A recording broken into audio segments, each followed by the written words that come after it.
अथ श्री मंगलचंडिका स्तोत्रम्।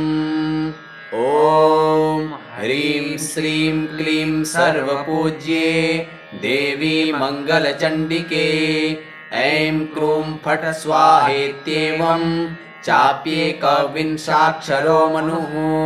पूज्यः कल्पतरुश्चैव भक्तानां सर्वकामदः। दशलक्षजपेनैव मन्त्रसिद्धिर्भवेन्द्रिणां। मन्त्रसिद्धिर्भवेद् यस्य स विष्णुः सर्वकामदः। ध्यानं च श्रूयतां ब्रह्मन् वेदोक्तं सर्वसम्मतं।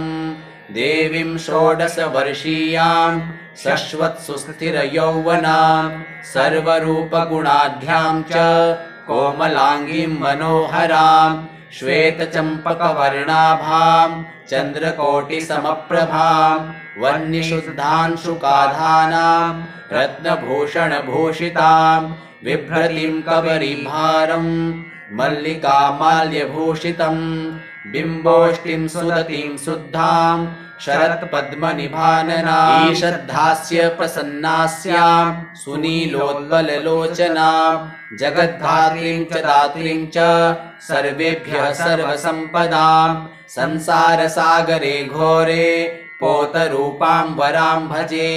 देव्याश्च ध्यानमित्येवं स्तवनं श्रूयतां मुने।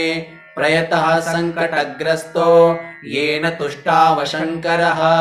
शङ्कर उवाच रक्ष रक्ष जगन्मातर्देवी मङ्गलचण्डिके हारिके विपदां राशेर्हर्षमङ्गलकारिके।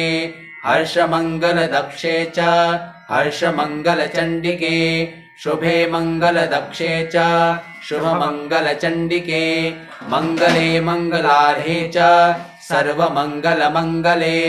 सतां मङ्गलदे देवी सर्वेषां मङ्गलालये।